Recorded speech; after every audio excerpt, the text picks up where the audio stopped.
Welcome to this week's edition of the Goal Line Stand. Andrew Spaziano, as always, alongside Mr. Tom Condi. Hey, how you doing? So we got a lot to talk about this week. A couple of games from Week 16, and also looking back at some of the stories around the league this season, some of the teams that surprise us, some that disappoint us, and then some coaches who are on the hot seat as we enter the final week of the season. So, Tom, you have any random thoughts that you'd like to bring up before we start? No, let's rip the Band-Aid off. Let's get this game over with. So, the first game we're going to go into, and one that I know caused Tom a lot of pain this weekend, is the Cowboys and the Seahawks. And I'm not going to lie, I was so surprised by this game. I really felt like Dallas, with getting Ezekiel Elliott back, I really felt like they were going to kind of have things figured out. It seemed like that they were playing a little bit better after they went on that 3-game slide, and I felt like getting one of the top running backs in the league back, I thought that offense would be clicking, and that was just not the case. And being home, they had all momentum on their side. Like you said, they had Zeke coming back. They had the home crowd behind them. It was full momentum for them, and they just sputtered out. They had the lead at halftime, but after that, it was just another second half meltdown as a whole. We've seen that story throughout the whole year. It bit them in the ass with L.A. It bit them for Green Bay. It just happened, and that's a tough game to swallow. Yeah. Tough game because you get eliminated from the playoffs, and now you're playing Philadelphia with really nothing to play for other than having some youngsters play and get some reps. You know what the game kind of reminded me of a Cowboys game earlier in the season? It kind of reminded me of the Philly game, just kind of in the fact that their defense was really playing well, and they played well throughout the game. I mean, they really only gave up 14 points on defense because Dak threw a pick six. And granted, I know Seattle's offense hasn't been clicking on all cylinders the past few weeks. It's something we touched upon with the one-man Russell Wilson show. But I just felt like their defense played well enough for them to win the game, and their offense just looked so out of sync. I agree with you 110%. The defense, you couldn't have really asked much more other than another turnover. But Dan Bailey, don't forget, Dan Bailey missed some crucial field goals, and I think that could have swayed the decision at the end of the game. But also, they had the ball inside the 5, and yet on Seattle's 5, and they don't run a running play with Zeke Elliott coming back. He had 24 rushes for 97 yards. That's about 4 yards per carry. That's like 4 on the nose. So if when you're inside the 5, you got to give him the ball at least 2 times. Yeah. At least 2 times. No, I agree 100%. I felt like Zeke had a really good game coming back from 6 weeks. I thought he looked a little slow-footed at first, but I don't think it was anything that was really majorly. I didn't think it was a big deal because I think, as you said, he still had 4 yards per carry. He still had a solid game, and there's really no excuse for not trying to run the ball inside the 5 in the situation you're talking about. I mean, I just can't fathom that whole thought process behind their play calling. Yeah, it's almost as head scratching as not running the ball at the 1 on the Super Bowl, referring to Seattle. But yeah, I don't think he looked bad. He missed 6 weeks of ball. He been training and working out in Cabo, Mexico. I think he spent 44 days. Yeah. He only came up to the States for Thanksgiving at his mom's house, but he looked really in shape. He ran the ball hard. It was just all in all a poor performance from the offense, and the defense couldn't carry. Maybe in the offseason, touch base with the offensive line, boost that up, get another wide receiver. Yeah. That offense needs a little bit of help, and obviously the defense needs a whole lot of help. But they're not too far off from being a playoff contender. I won't say Super Bowl contender. Yeah. No, I'm with you. I think going back, walking back to a point you had before talking about Dan Bailey, I think given how good we know he is, I think those kicks he missed are really out of character, and especially they're pretty inexcusable in that situation. But I mean, the guy kicked 4 field goals, and the bottom line is if you convert some of those field goals to touchdowns, it's a whole different game. And I think just because of the situation, I think you can assign some blame to Dan Bailey, but I think really at the end of the day, I mean, you guys got to get in the end zone. That's the bottom line. You're not going to win many games just settling for 6 field goals. No, you're not. Nope. So that's where I'm at with that. Like I said, I was very surprised by the outcome of the game. Seattle only had 136 yards of offense.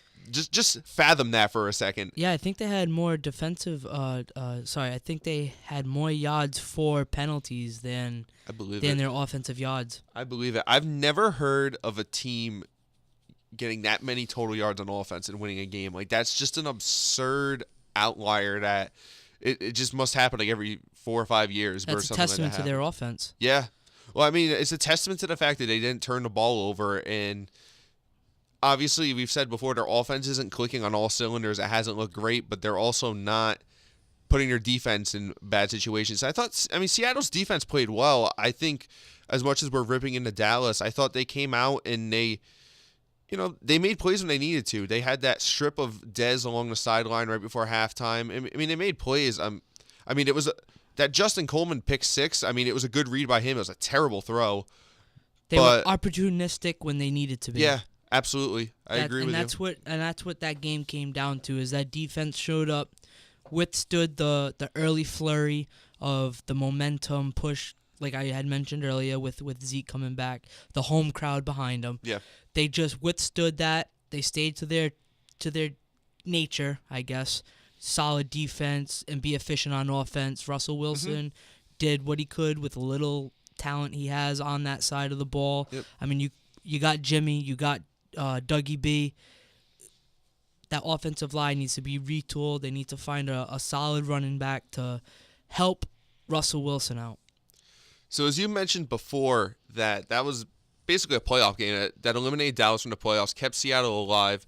So that kind of segues into the other game I wanted to touch on from this past week, the Falcons-Saints. So what it comes down to now, because the Falcons lost, is if Seattle wins and Atlanta loses, Seattle gets in. Any other outcome, then the Falcons get in.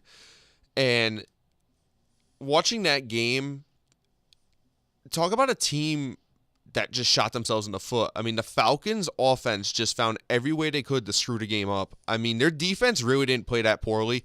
Alvin Kamara only had 90 total yards in the game. That's receiving and rushing. I mean, I feel like if you hold a guy like that who's really the cornerstone of that offense, if you hold him to 90 yards, you should win the game. Yeah, that's Atlanta's fault, though. The past 2 years, even before, now obviously the limelight is on the Super Bowl, but even before the Super Bowl during that season and the season prior, Atlanta has a 3-year stretch on losing games in the second half and just shooting themselves in the foot like you explained. Yeah. They don't know how to put away games, put away opponents when they need to. Yeah. That's their issue. They had the ahead. ball at New Orleans 1 yard line, twice? Yeah. Yeah, twice, and they didn't come off with any points. And now, I understand when you're in a battle with Drew Brees and Kamara and stuff, you gotta score points. And I understand you want to go for it on fourth down, but to do it twice and not come out with 3 once, that's... Yeah, you have to get field goals on those drives. I mean, you need to get in the end zone eventually, but you have to put points on the board. That's just inexcusable. I really think what it does is I think the whole game kind of highlighted the issue they've had all year, and that's Matt Ryan has been playing well, but in tandem to that, him and Steve Sarkisian, the new offensive coordinator, have not been clicking, and I don't know exactly what it is. I mean, I'm sure Falcons fans have their theories, but there's just something off there. I think the play calling has been poor in certain circumstances, and I think Matt Ryan was due to have not necessarily a down year, but he wasn't going to have the year he had last year. An MVP season, he was bound to kind of regress to the mean a little bit. I think some credit goes to Shanahan from last year. Now with hindsight's always 2020. You can give last year's Matt Ryan's performance a little bit more credit to Shanahan now because of that. Well, look what Shanahan's doing with Jimmy G out there now. I mean, he has a competent quarterback, and their offense is putting up points. They put 44 points on the Jags this week. I like the 49ers, not to deviate from this, but I like the 49ers walking into next year. I do like that. Believe me, I could fill up a whole podcast gushing about Jimmy G, so I'm with you. Yeah, very impressed with what Shanahan's doing out there. And like you said, I mean, you can tie in a lot of their success last year to what Shanahan did. I just think the issue is that as good of an offensive mind as he is, they still have talent all over the place. They got two very good running backs. They have, even behind Julio Jones, they got solid receivers. They've got Sanu. They've got Taylor Gabriel.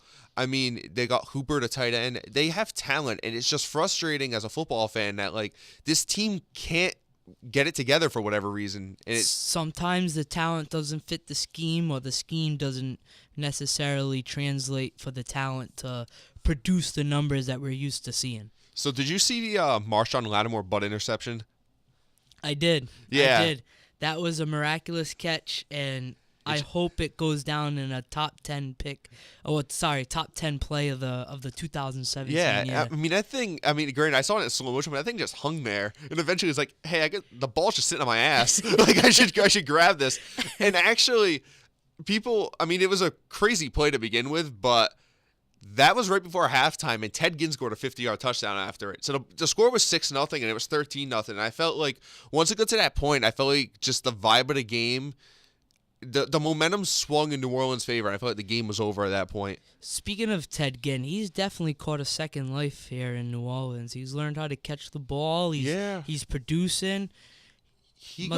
Check his hands. He might be wearing some stickum. He got off to a slow start. I remember in our fantasy league, I drafted him. In the first few weeks, he wasn't doing anything. I ended up dropping him, but he's had some good games. And I feel like that's kind of what New Orleans has needed. They kind of needed to fill that Brandon Cooks role. They need somebody to stretch the field. Because you got Michael Thomas. You've got, who's the other guy there? Coleman. Coleman.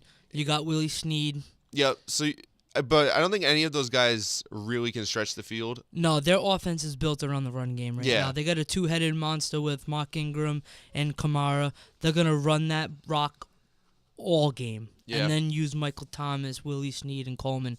They're going to use them as passing outlets and just use them to be efficient. Yeah. I don't think this year, well, obviously this year has gone by, but I don't think this year, once they figured out, hey, we have Ingram and Kamara, we're not going to have Drew Brees shoulder the team, shoulder this franchise, and win us games by himself. Right. No, absolutely. I think talking about the Falcons, I'm very curious to see what happens this week because there's not a ton of like Week 17 matchups that kind of jump out at you, but the Falcons Panthers is one of them.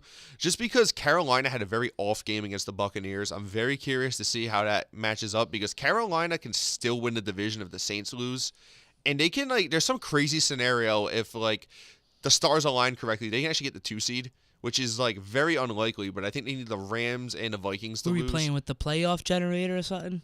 Yeah, I was reading about it, and they're like, well, if this happens, and I'm like, all right. So they're going to end up being the 5 seed most likely because I don't think the Saints are going to lose to the Buccaneers.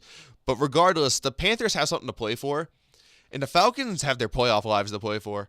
And I'm just very, very interested to see how that game plays out. I hope that game's on TV because I'm very, very interested to see the result. I'm very curious to see how Carolina responds and how the Falcons, if they can actually step up in the big moment. Really their offense, because their defense, like I said, they played fairly well against the Saints. Their offense needs to kind of get it together. They have too much talent in that side of the ball to not show up. To not finish out games. Yeah. I like Freeman. I like Tevin Coleman. I don't understand. Once you get a lead, just run the rock. Yeah, I agree. I mean, they're just, like I said, just to wrap up, I mean, they're frustrating in so many ways because not being able to hold on to leads and then just being in a game like they were Sunday and just constantly shooting themselves in the foot and just keeping them, like, taking themselves out of the game. It's just... Again, as a football fan, it's frustrating to see that kind of talent get wasted. But you shouldn't be surprised anymore because they did it in the Super Bowl, the grand stage of them all. So, yeah, and as you've pointed out to me before, they had issues with that kind of thing last year, so it's not that surprising, I guess. So speaking of disappointments, looking back at the year, I was thinking a lot this week about expectations for teams I had coming into the season. And I can tell you, I'm going to get this off my chest. I thought the Giants were going to win the NFC East, and I will own that take until the day I die. I'll own it. I'll admit when I'm wrong. I was so wrong about that team. And it just got me thinking about some of the disappointments this season and also a couple of surprises just for you off the top of your head, because I got a few teams in mind. So just somebody who you think really underachieved this season. Besides Dallas, I'll go with I'll go with the Bucks. They were uber talented on the offensive side. They spent big money. Deshaun Jackson. They spent a first round pick on O.J. Howard. They had Doug Martin come back. I don't know. Was he on a franchise tag, or do you know? I'm not. I think this is his last year. But Yeah. regardless, they had a solid running game. Jameis Winston was supposed to mature into this big stud quarterback. Now I still like Jameis Winston, but this year wasn't his best of Took a years. step back. Mike Evans leads the league in offensive pass interference, push-offs. Jeez, I saw him catch 2 balls last week and a full arm extension, and I'm just like, you can't do that. You got a what are new- you doing? You have such a large catch radius, and he's such a big guy. I want to say what? He's like 6'4". Yeah, 6'4", 220, 225, and he can control his body, so he Yeah. knows how to utilize his big size. It's just he doesn't need to do that. And then you had Deshaun Jackson screaming outside, blowing the top off the defenses. I just really thought that they were going to be a good contender. They were supposed to contend for the division, and it's really funny looking back at it that every other team is contending for that division except for the Bucks. Like, Yeah. they're probably gonna have at least 2 teams in the playoffs, potentially 3. And something I didn't realize with the Bucks last year, and I was doing research beforehand, they had a very poor defense last year, and they got even worse this year. They have the worst pass defense in the league. And they're 24th in points, 31st in yards allowed. It's not a recipe for success. No. So I do understand why the pressure was on Jameis Winston to be as successful as everyone thinks he should. But when you have a defense like that, it doesn't breed Right. that winning culture. Especially in that division where you have offenses that are as good as they are. I mean, the Saints were a bit of a surprise this year, but you knew Atlanta had weapons. And even Carolina, I mean, Cam is such a dynamic player. And they drafted, why is his name? McCaffrey, there we go. They drafted Christian him. McCaffrey. Yeah. And they came into the season with Greg Olsen and everything. You knew that your division had dynamic offenses.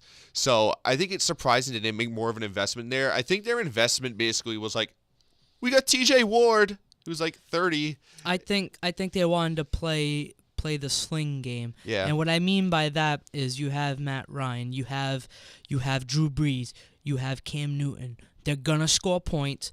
Now, yes, you can spend money and time and effort in your defense to try and stop them, or you can flip it into the offensive side and then just play point for point. And I think that's what they chose in this offseason was instead of trying to beat defense against offense, let's go offense to offense. Let's match their points. If they get 6, we get 6. If they get 3, we get 3. I think that's just where they mentality went during that offseason. No, that's a really good point. And I just think it's kind of unfair the pressure they put on Jameis Winston. I mean, it's unfair to put that kind of pressure on him because it's his 3rd year. It's the same deal with Marcus Mariota in that they were both expected to take that leap after having good sophomore campaigns, and both have regressed, in my opinion. Both have kind of taken a step back. Jameis was hurt. He missed 3 games this year with that shoulder issue, and he played at least 1 game where, frankly, he shouldn't have played because he was... Oh, that's right. I think he didn't even finish. I think he was knocked out at that first half.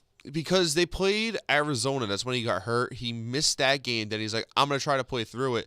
Then I remember a couple weeks later, they played the Saints, and they had that whole Mike Evans, trying to go full MMA on the sideline. Oh, yep. And I think that was the game where they're like, yeah, Jameis, you need to heal up because you look like crap. So...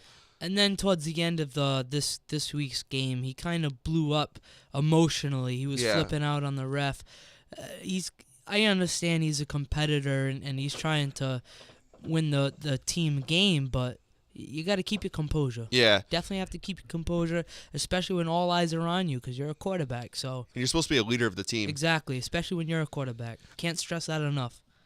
Yeah, I think the thing with him is I think he's just in general an emotional person, and I think we've seen it with other athletes where you can use that emotion, you can channel that to positive energy. I think the thing with him is I think a lot of it's frustration. I mean, they're 4-11 right now. I actually forgot they won 9 games last year. I knew they were like a decent team, but they finished 9-7, which is makes their demise even more remarkable because when I was doing research, I mean, I know the Bucks were a team with a lot of expectation, and I was like, why do they have so much expectation when they won 9 games last year? So the obvious jump was to be a wild card team. So I just think they have so much work to do on that defense. I mean, I think they really have to look at their secondary. I know they got Brent Grimes back there, and I think it's probably at the point in time where you have to think about cutting him loose. Yeah, he is long in the tooth. Yeah, just because clearly it's not working what they have back there. I mean, like I said, they tried to pick up TJ Ward. They tried to I felt like that was like their move. They're like, we're going to bolster our secondary with this guy who's clearly past his prime. And I think they were just trying to make like a preseason last minute acquisition there. And it just hasn't worked out. I mean, I know they've had a lot of injuries with their linebackers throughout the year. And it's just one of those seasons where it kind of feels like Jacksonville last year to an extent, where Jacksonville, I forget what they finished the year before. I want to say actually Last year or the year before last year? The year before last. I think they finished like 6-10 or something, 5-11. But they were like putting up points. They were being competitive, so people thought they were going to make the jump. I feel like that's kind of what Tampa was this year. I feel like they were a team where, yeah, they were probably a little worse than their record said they were, but people were like, hey, they're putting up points. Mike Evans had 12 touchdowns. They're high flying, like you said. They're exciting. They added pieces. They should be even better, and it just hasn't panned out. And I think they kind of have to regroup and try to figure out what to do on offense, because something we haven't touched on, you mentioned Doug Martin, he can't stay healthy. Nope. No, he can't. And then he got suspended this last year. Yeah, he missed, I think, 2 or 3 games to start the year, and he still missed games with injuries. It's just one of those things where I know a lot of people want to go running back by committee, but at the same time, I feel like for most teams, you need some sort of consistency back there. And they have Sims and they have Jaquez Rogers, and they're kind of just bouncing around everybody back there trying to figure it out. Barber too. Yeah, there we go. They might not even have Sims anymore. I might be thinking, but Barber and Rogers are the ones I'm thinking of. So they got to kind of figure out, because I think something they need to do is they have to kind of focus on running the ball a little bit more. And it's easier if you have somebody who can run between the tackles, because I like Jaquez Rogers as a pass catcher. I'm not entirely sure what Peyton Barber's style is off the top of my head, but my point being that Doug Martin's a between the tackles runner. But I mean, if he can't stay on the field, then you got to figure something out, whether free agency or draft. Yeah, I think either he'll be let go this year, or if this is his final year, they ain't gonna re-sign him. Yeah, no, 100%. So the Bucks are definitely one of my disappointments as well. Team I have to touch on, because I already brought him up, is the Giants. I mean, you want to talk about a team that just totally flopped this year? Yeah, they were in a very competitive division, and even though with that last year they went 11-5, they were expected to be at least a wild card contender. Yeah. Even with being in the same division as Dallas, Washington, and Philadelphia, all teams went out, got talent, rebolstered. This team, the New York Giants, kind of just stayed their course, and they just got hit with the injury bug with their receiving core. Yeah. And then after that, it was just the domino effect. Everything just started falling. I've never seen a team as dysfunctional as that team's been. It's just been bizarre. It's like everything you said is valid. I mean, they've had a lot of injuries. Something I overlooked, honestly, in the preseason, and I feel like a fool for not, is their offensive line's been a mess for like 4 or 5 years. Oh, easily. Their offensive line has been suspect. They have no running back. Yeah. And I've been saying this for a long time to a lot of die-hard New York Giant fans, is that to help an aging quarterback, you do not go out and sign Brandon Marshall. No. You go out there, spend a quality top pick on a lineman, and go get yourself a solid veteran running back that can run the ball in between the tackles, because you're not helping Eli out by having him throw the ball 30 times a game. He's not that player anymore. You need to have him be that game manager slash opportunistic quarterback that he was in the Super Bowl when he defeated the Patriots. Yeah. He's not a gunslinger like his brother Peyton Manning. He's just an efficient, opportunistic guy who, if you give him an inch, he's gonna take a mile. Yeah. You can't have him shoulder the team anymore. He's aging. Yeah, to your point, they've always had a complete team around him. They've always had solid defense. When they won those Super Bowls, they had Bradshaw and they had Brandon Jacobs.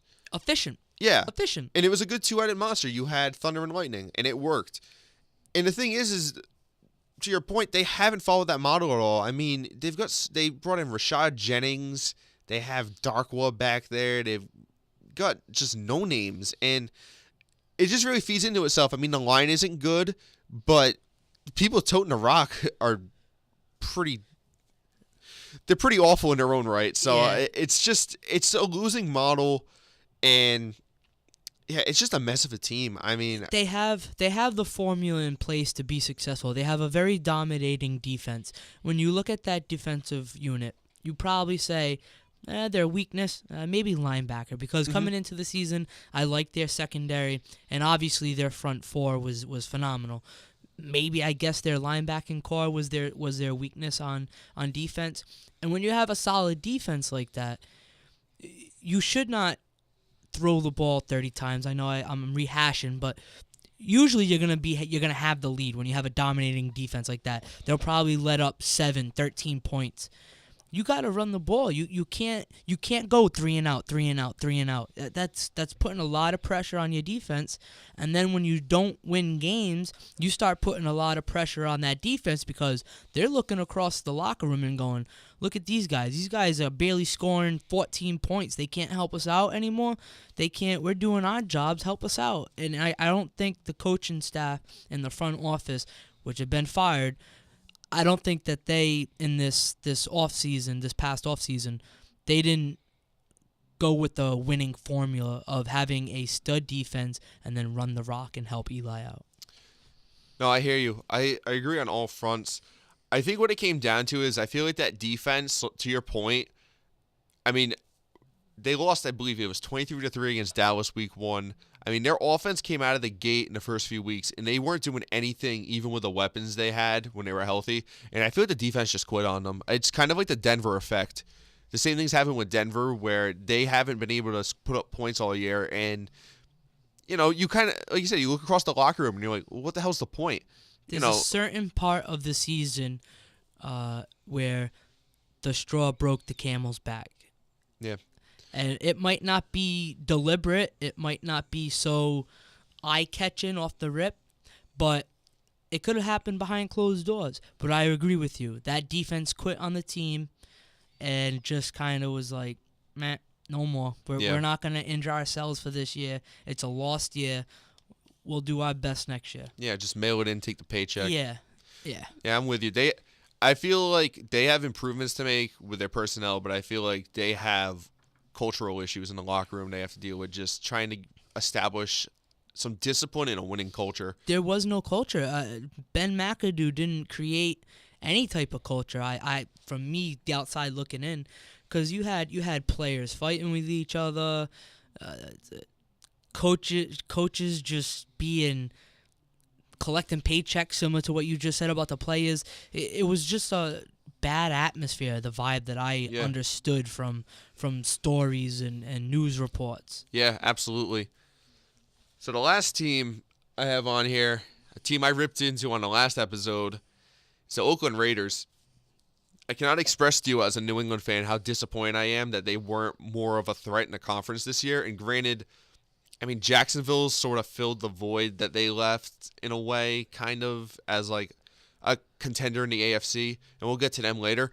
But Oakland just baffles me. And looking up the stats, I think the most baffling thing for them is just looking at the drop-off of Amari Cooper. It's disturbing. He has, coming into the final week of the season, He has 45 receptions, 565 yards on a year. He had 86 for 1,153. Mind you, he had that monster game against the Chiefs on Thursday night where he had 200 yards receiving. Take that game out for a second and think. That's just mind-boggling. Yeah, I like Amari Cooper too. I thought he was a really good receiver coming out of college. Yeah. So this development this year is monumental for Jack Del Rio and the Raider organization, because when you spend a high pick on a wide receiver, they need to come through every single year. And this year he has not even in the slightest. He's disappeared. Yeah, a criticism he had, I know in his rookie year, I'm not sure quite if it was coming out of college, was that he dropped a lot of footballs. And last year he kind of figured it out. He was a lot more sure-handed. I remember the beginning of this year, he was leading the league in drops, or he was up there. And I just think it's got to be, I know he's had some actual injuries, but I think a lot of it's going to be mental.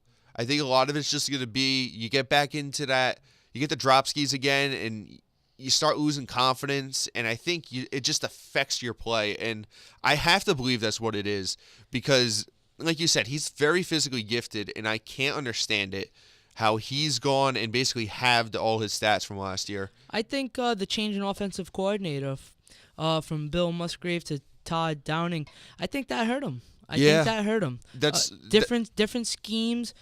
Michael Crabtree has always been the red zone touchdown threat. Amari Cooper was always good between the 20s.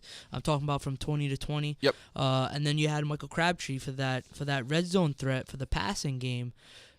They signed Lynch, so that should have been a solid inside the 10 run back to score some points on the ground. And Carr being effective as a whole, but yeah, the offense was very lackluster, and the defense really didn't help much this offseason. This season. I know, what was it, the first half, all I could hear was the secondary. The secondary was costing them games. Your offense, I think, is still costing you games at that point, because they're 23rd in points for the season. So they were 7th last year. That's a big drop-off. Huge. I know I talked about their running issues last week, and the fact they haven't been running the ball as much. And, I mean, their drop-off as a rushing offense has been ridiculous. They were 6th last year when they had Latavius Murray, and they were kind of pounding the rock. They're 25th this year. And I really think it goes back to what you were saying, where you change offensive coordinators, you change your scheme. I really think they just came out and they just wanted to gun it with Derek Carr. I think they felt like they're comfortable with him, and I still think he's a good quarterback, don't get me wrong. His stats, honestly, I was looking, his stats really haven't, I mean, he has like 7 less touchdowns with 1 game left than he did last year. I mean, there's a drop-off, but it's not like it's not a cliff. It's not this massive drop-off like I was expecting. I just think it's the fact that they've been trying to throw the ball, whereas we said last year it was run to set up the pass. And I think that's the issue, is that especially when you bring somebody like Marshawn Lynch out of retirement, and he's definitely turned it on the last few weeks of the season, but I also think that they kind of had him on like a pitch clock to start off, and a pitch count, where they were kind of limiting his touches or whatever. But it's like, you draw this guy out of retirement, use him. I just don't understand the logic. I think they were trying to save his legs. We're talking about that pitch count. I think they were trying to save his legs for the playoff push. You know, they didn't want to burn him out before week 8 of the regular season. They'd rather have him on the back 8 than the front 8. That's just my analysis on that. I mean, honestly, I'd like to believe that, because I just can't fathom that they'd just be foolish enough not to utilize him. Like, I want to believe that there's a reason behind it, because I'm just at a loss. Like, coming into the year, I mean, they were coming in at 12-4 from last year, so maybe a 2-3 loss. You're still in the playoff hunt. Especially where the conference has been this year, you're definitely in. Yeah, but no, they didn't even. It was just a full nosedive as a plane. They just dove, and they'll go walk into the off season. I think they'll look for another tight end. I know it's not a topic that we really talked about with these Raiders, but I know a few Raiders fans and Raider faithfuls that they want a tight end that can block and can be a pass catcher. And I think that would help out that offense. And then just reupholster that defense. See, it's interesting that you bring that up because I feel like Jared Cook has been solid for them this year. I mean, granted, I don't watch a ton of Raiders games, but from what I've seen, I mean, he's had a decent output this year. I felt like he's had some pretty good games for them. I feel like offensively, I think you have to get more receiver depth because I think after you get, I mean, Cooper's been a disappointment, as we said. Crabtree's been decent. After that, it's like you get Cordarrelle Patterson. It just gets really hairy after that. And I just feel like if they could get a solid third option, even if you draft a kid, even if you draft somebody to kind of develop behind the other two, I mean, I just think it opens up the offense a little bit more. I wouldn't expect them to spend a high pick, though. No. But even if you spend like a third, fourth rounder and it's somebody you really like or whatever, just kind of, or even a free agent, if you can just get somebody to fill into the third slot, because I just feel like with their offense right now, I mean, Cooper's going to kind of he's going to get his shit together. He's going to figure out like what his deal is. I think he'll get back into the groove in 2018. Yeah. So those are my disappointments in the year. Do you have anybody else you want to talk about or? Nah, I want to talk about these winners. I want to talk about these teams that just skyrocketed from bottom to the top. For me this year, it's kind of a tie, but I'm gonna go with the AFC side since I like the NFC as a whole, and I don't really get to talk about the AFC as much. So I'm gonna say Jacksonville. Jacksonville was 3-13 last season, 10-5 right now. They're the AFC South champs, first time in franchise history. They're going back to the playoffs, first time in 10 years. Last time they made the playoffs was 2007. Believe it or not, Jacksonville. I saw the report. They almost like Cowboy Stadium. They have expanded seats. Mm-hmm. They have to expand seats for the playoffs because they're already selling out in different sections. So Jacksonville is hot right now, not just for buying tickets and everything, but that team, Blake Bortles, is not killing themselves because of it. He's being efficient. That defense is just phenomenal. Even with last week's game against the 49ers, I'll let that one slide. Yeah. That defense is just all that and then some. Top 5 defense in all statistical categories. They're just phenomenal. Yeah. I like them. I like them a lot. Oh, I love that defense. And to your point talking about last week, I just feel like everybody's bound to have an off week, and I feel like they were saying during the game, they're like, well, Jacksonville historically hasn't been good on the West Coast, so they decided to shake it up. Instead of leaving on Friday, they went on Saturday. So they're all jet lagged out there trying to play football. Oh, I didn't even know that. Yeah, it was one of those like little side notes they made during the commentary, and I'm like, so you guys aren't good on the West Coast, and your solution was to jet lag yourselves.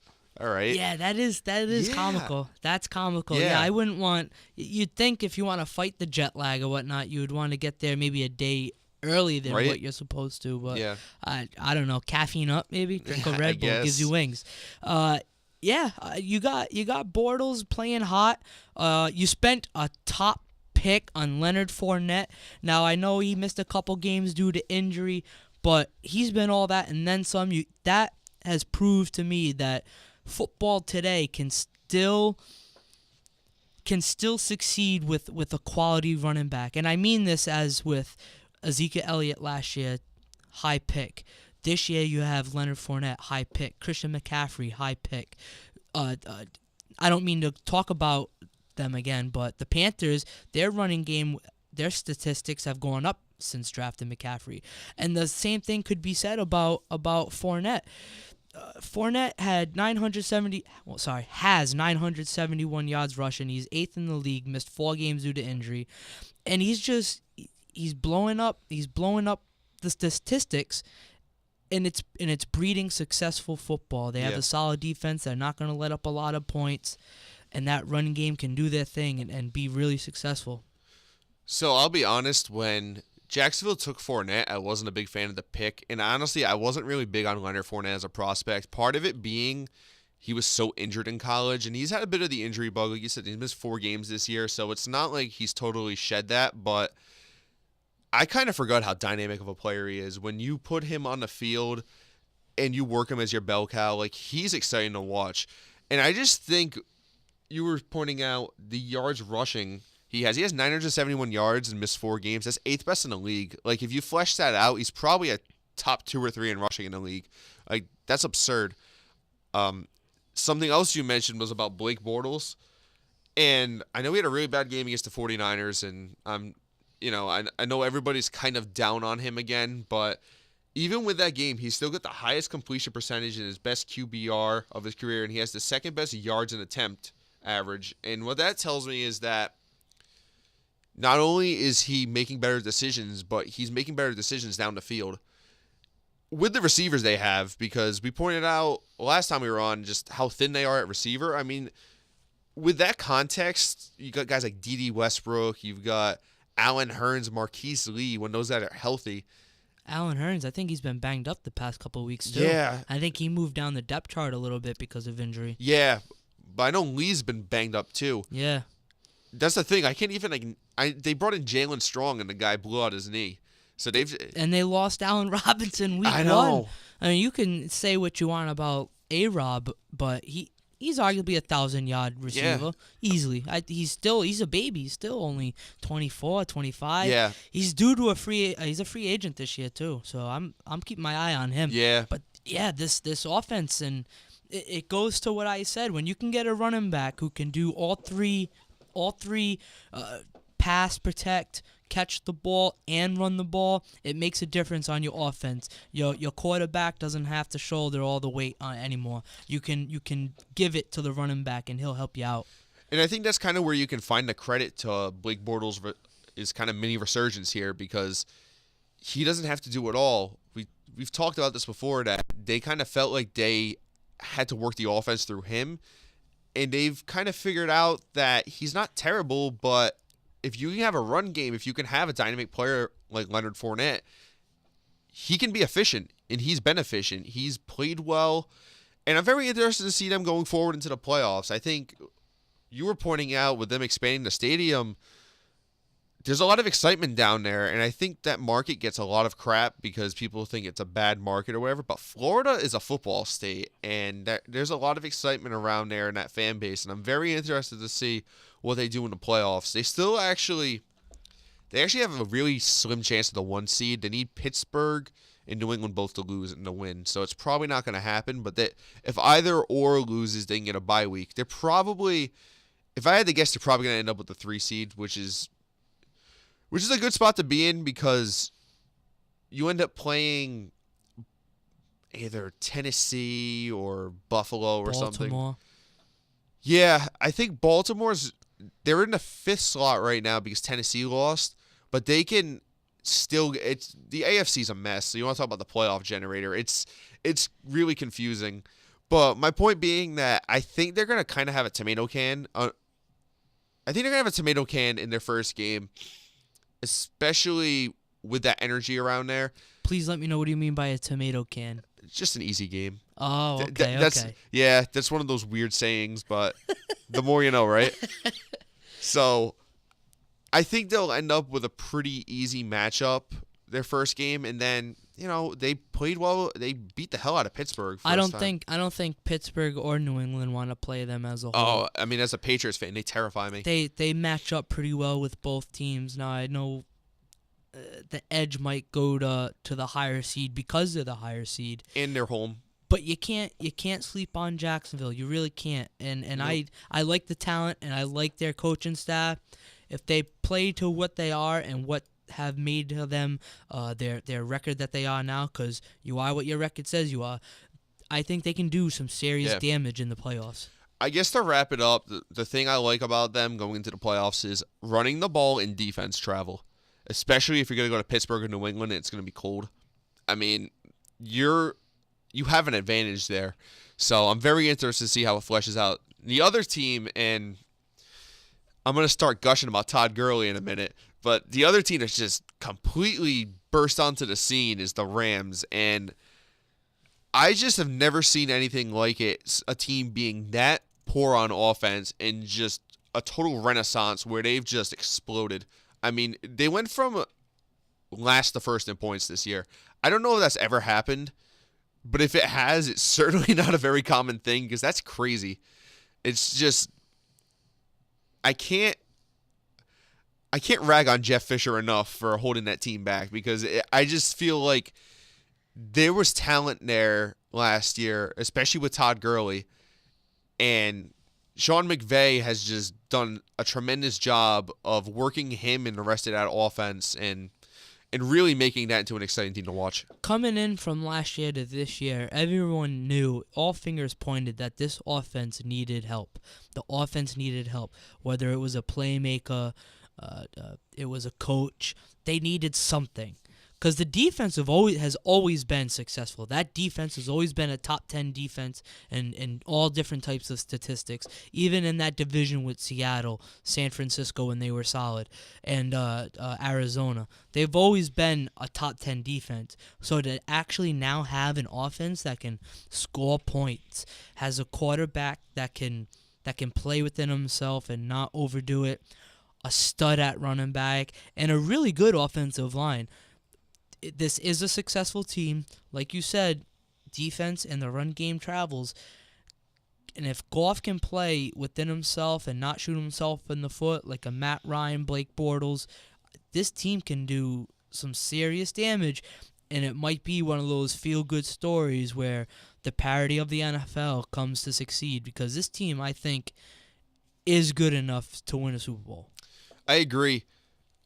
I think something that Sean McVay did that was very, very smart is he brought in Wade Phillips as defensive coordinator because Sean McVay, he's an offensive-minded coach. I mean, I don't know how much he's really invested in the defensive side, so bringing in a defensive mind like Wade Phillips to kind of manage that unit, a unit, like you said, that already has a lot of talent, and just let him toy with it and work with the pieces, I think was genius because you can fix that offense and you can let Wade work magic with that defense, and I think it's been a winning success for them. Yeah, not only is Wade Phillips a Super Bowl winning defensive coach, but he was also a head coach at one point or another. So he does know how to be successful with free reign over a defense, over a team, over whatever you give him. He knows how to be successful. He's done it throughout his whole coaching career.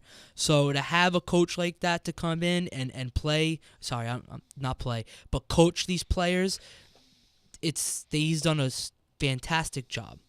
Yeah, absolutely. And talking about Todd Gurley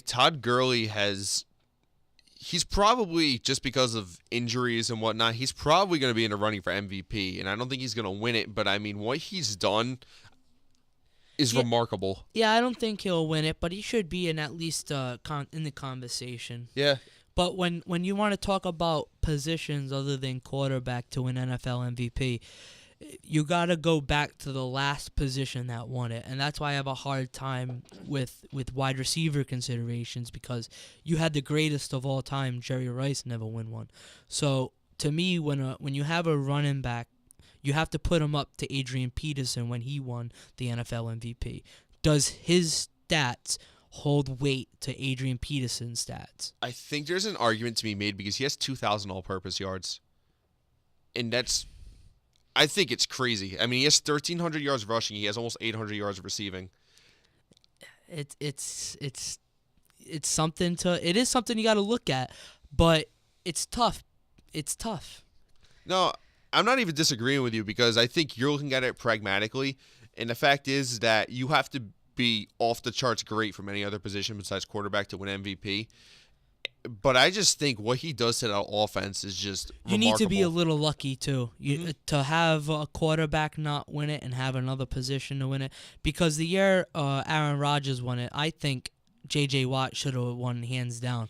I want to say he had like 3 offensive touchdowns. Yeah. He had 18 or 20-something sacks. He was just astronomically a menace on defense. Yeah, he was off the charts.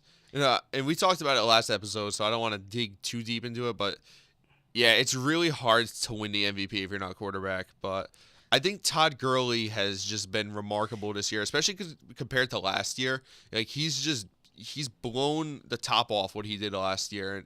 And I think something low-key that we haven't mentioned kind of my last thing to add with the Rams is that they improved their offensive line. I know they signed Andrew Whitworth, brought him over from Cincinnati. I just think that was kind of the thing that was problematic with them is not only were teams stacking the box because they weren't scared of the Rams passing on them, but they also didn't have really an offensive line, I feel, to open up holes. I think Todd Gurley, I remember reading somewhere, he had the most times when he was carrying the ball where he was contacted in the backfield. Oh, I saw that. Something like that. Yep. And the bottom line is if you're consistently getting hit in the backfield, I mean, even if you're gifted like Todd Gurley, you're not going to get anywhere because, yeah, you're going to push forward for 2 or 3 yards, but it's not going to cut it when you're trying to establish yourselves into manageable late down situations. Yeah, running backs generally from the line of scrimmage are about 5-6 yards from the line of scrimmage. So by the time you get that handoff, you're about 4 yards behind scrimmage. So if you take 1 or 2 more steps, you're still only a yard or 2 behind line of scrimmage and still getting hit.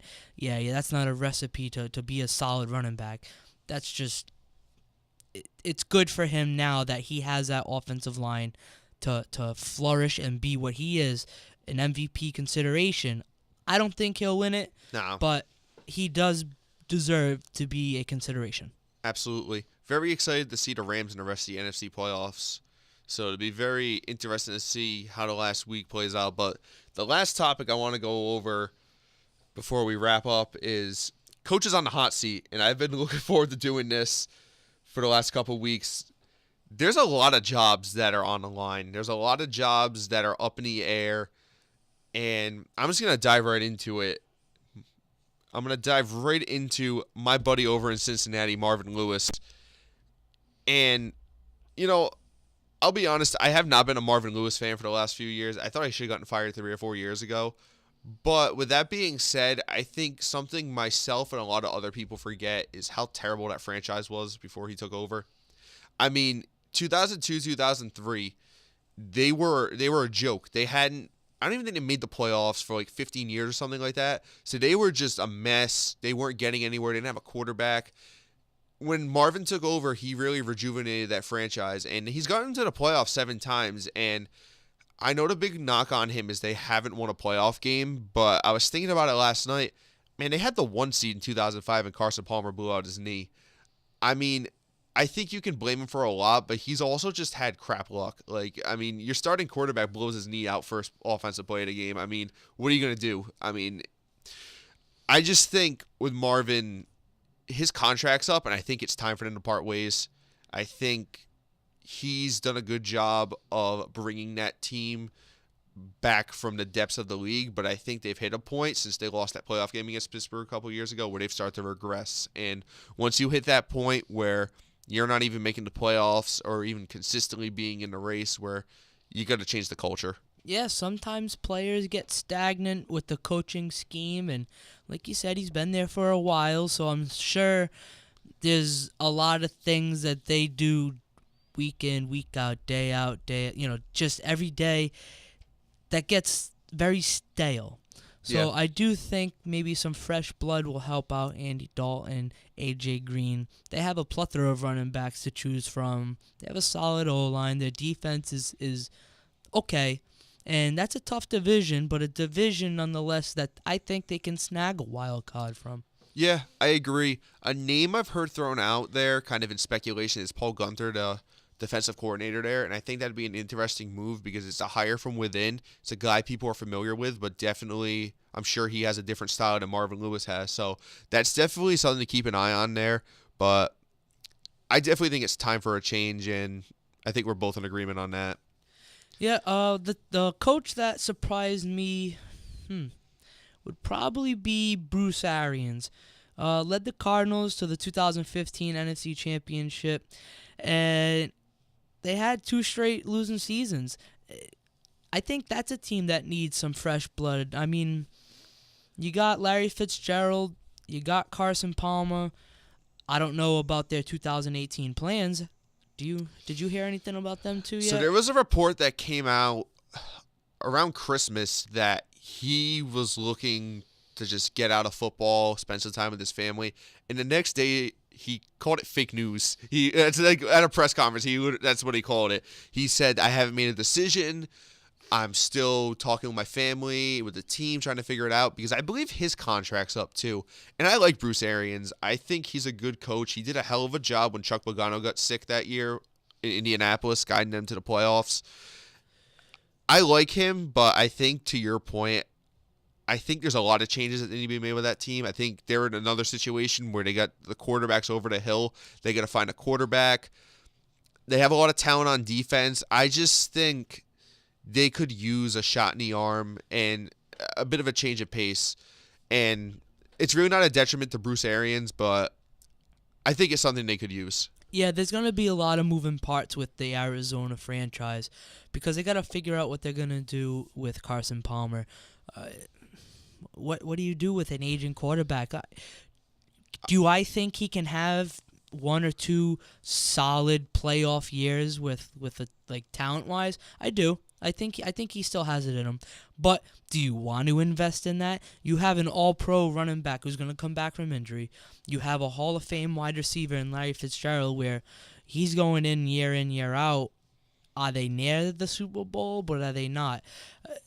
I don't know. Are they close?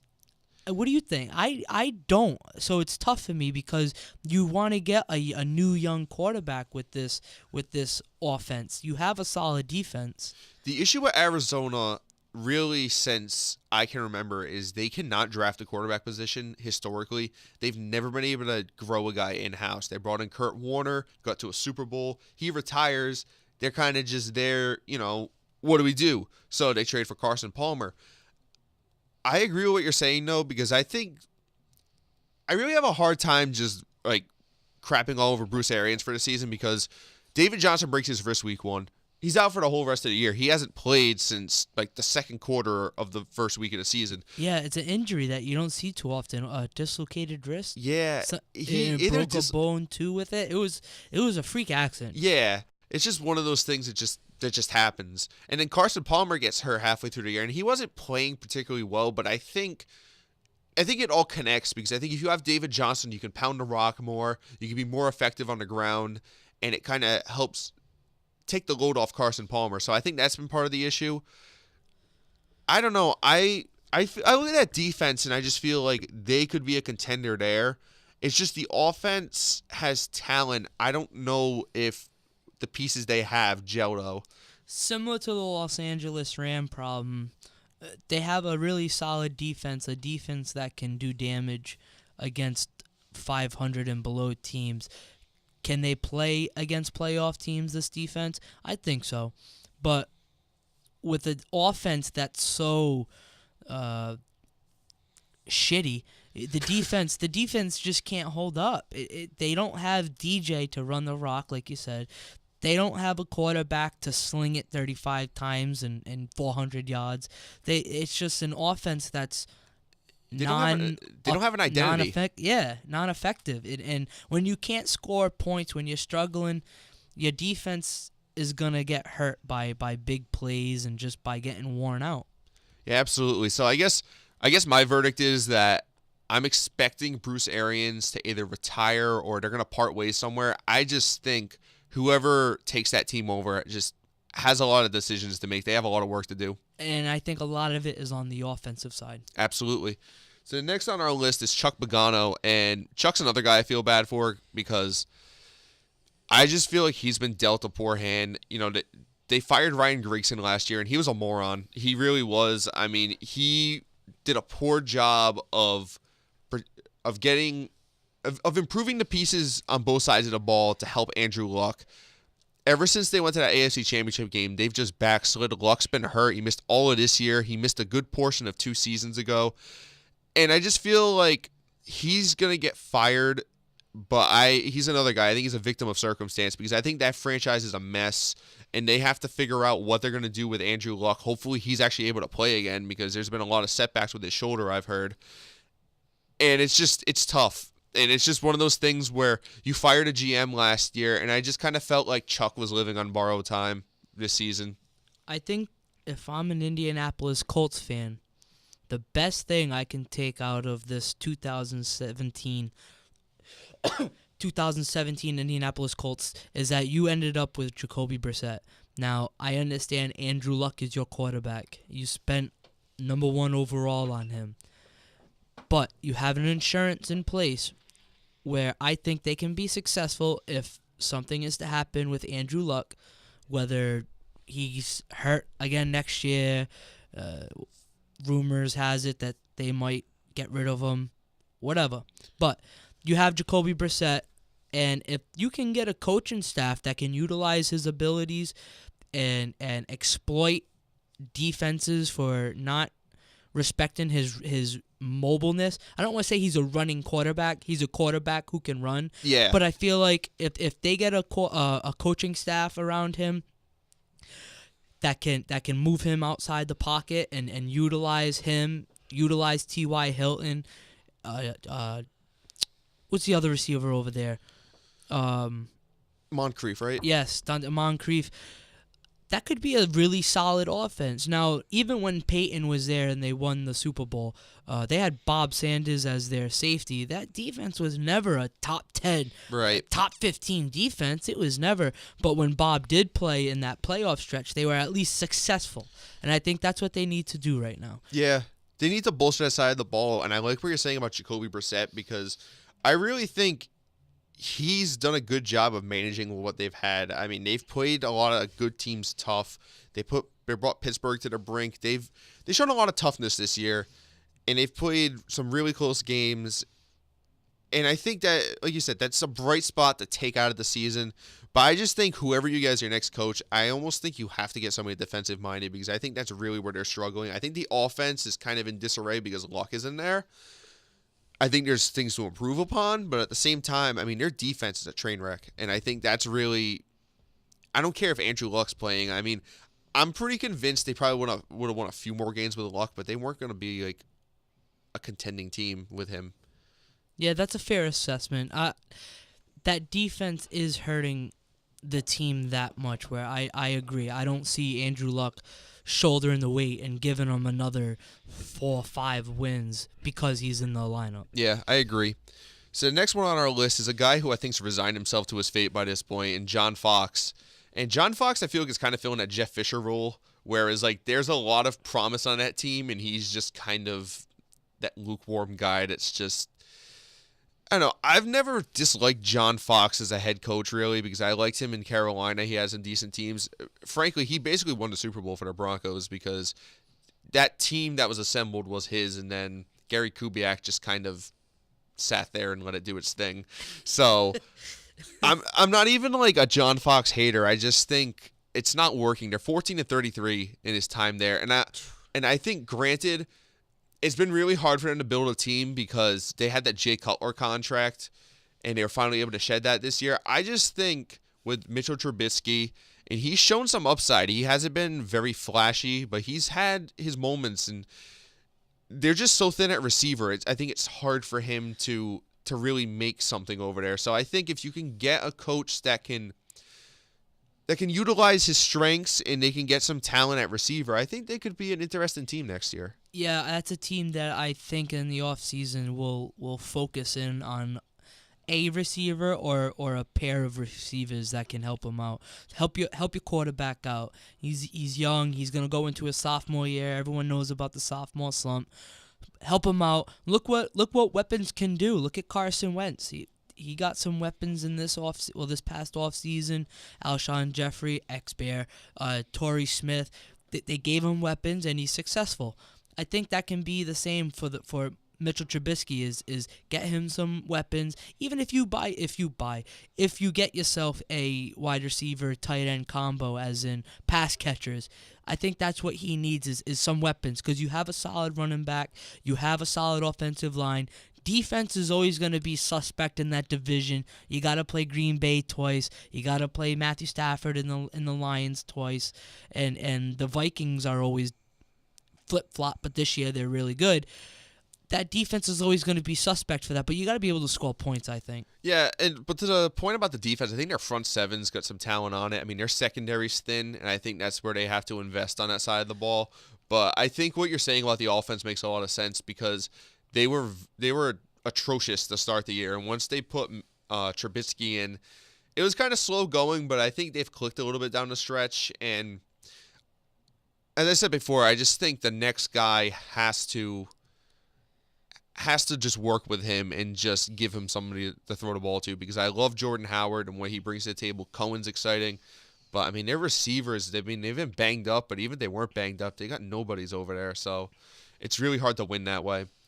The next guy on the list he's definitely underwhelmed. And, we were talking about the Bucs before, but Dirk Cutter has definitely had a rough stretch of it.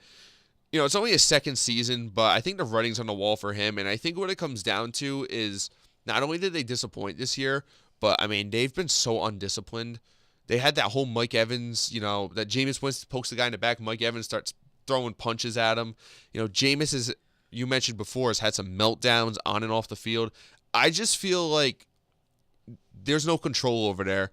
He lets the players police themselves, and when you do that, sometimes it's going to bite you in the ass. And I feel like this year has been that year where he's let them police themselves one too many times, and it's transcended into the field. It's gone to the field. It's on TV now. It's on Right. film. So now it's like, if you're someone in the front office, you're like, we can't allow you to have your players police themselves and then have it be shown on tape. The players can only police themselves if you have people who can do the policing. I really think you need to have strong leaders in the locker room who can kind of clamp down on things, and they don't. You do need a unique locker room for that. And something interesting, there's a lot of speculation that John Gruden might take that job, and Gruden's been out of coaching since he got fired by the Buccaneers. It was like 10 years ago or something. I don't even know how I feel about that. I mean, he had some success as a head coach. I mean, he won a Super Bowl with the Bucs. He had some decent teams with the Raiders. I mean, it's interesting. I just think whoever you get in there, you gotta get a hard ass in there because you need somebody to control the locker room, and you need somebody to kind of reel Jameis Winston in. We talked about it before. Guy's got tons of talent, but he just lets his emotions get the best of him.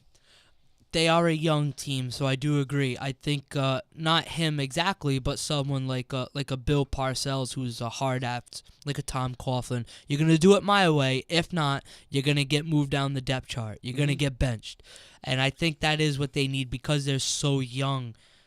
That a little bit of structure ain't gonna hurt them. And going to Gruden is fun to talk about because he is a hot topic every single year. And it seems like any time a bad team needs a coach, everyone is quick to point Gruden.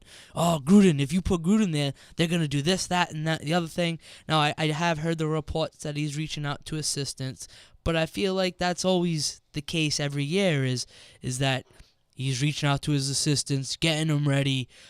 I don't know what Gruden wants.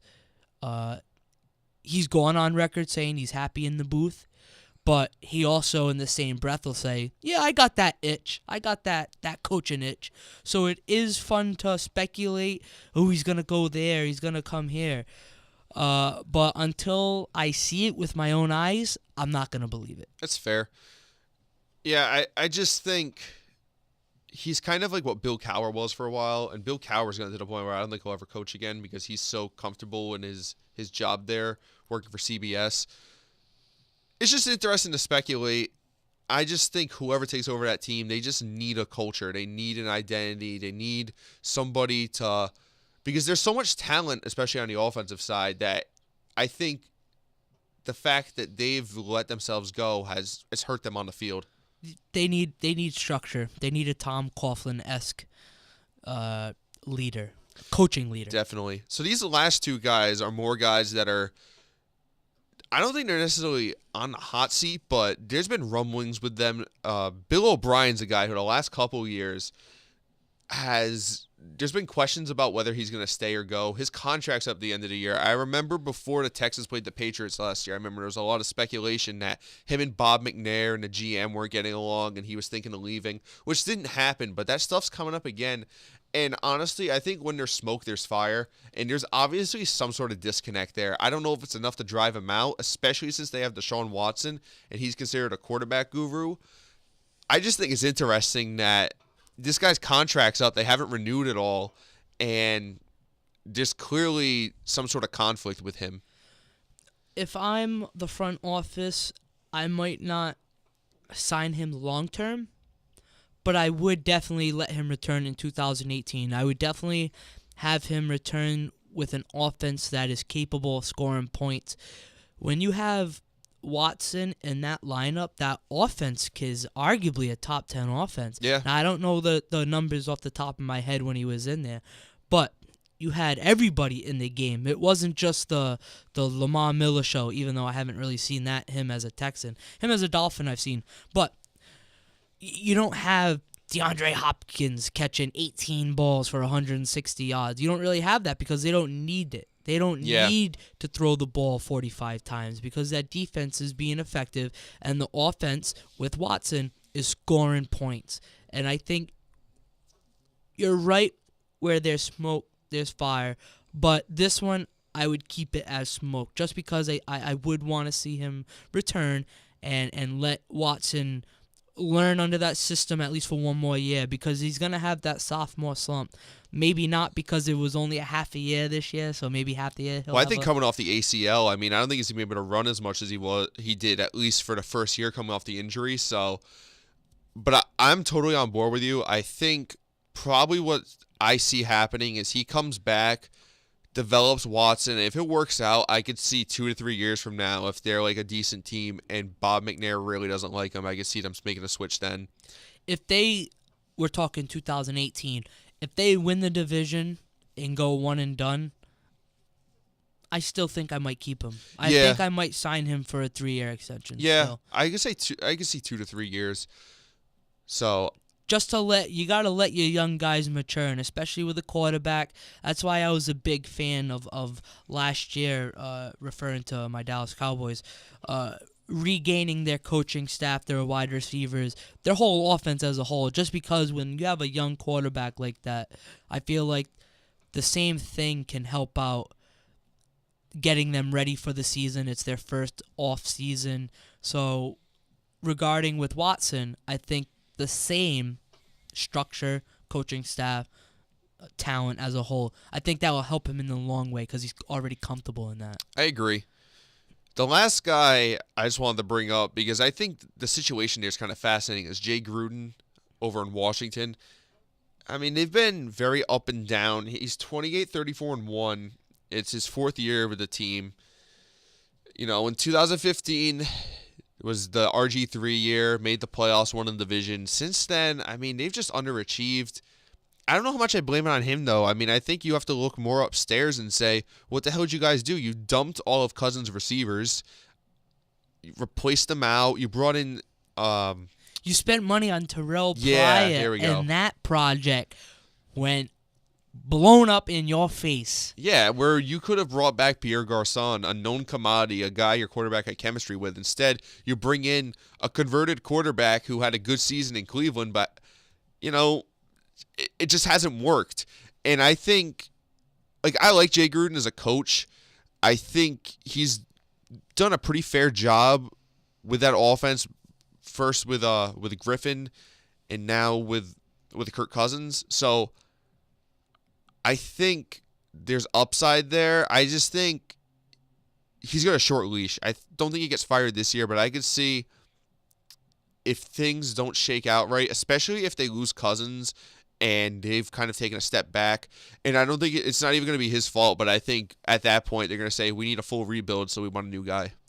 That's the main story this 2018 offseason will be the Kirk Cousins saga, because where he'll end up is beyond everyone's guess. Because Washington just spent, what was it, the franchise tag It was like for the 20. past 3 years, which is like 70 million total. Yeah, he made something like 25 million this year, I think. And like if they franchised him again, it'd be like 40. So they're not going to do that. He made an astronomical amount of money, and Washington fans, I would be furious because you have this guy, he's doing all he can, and there's teams like Cleveland who have yet to find a quarterback. You don't want to be one of those teams. You don't want to have Kirk Cousins leave, go play elsewhere, have him be even semi-successful. Yeah. Because you might not find your next quarterback until 2025. Yeah. Good quarterbacks don't just fall out of trees. And I do think Kirk Cousins is a good quarterback. He might not be great, superstar, but you know what? I think with the right talent, he's good. Yeah. He's a good I quarterback. agree. I mean, he's put up very good statistics in the last 2 or 3 years when he's been playing on this 1 year prove it thing.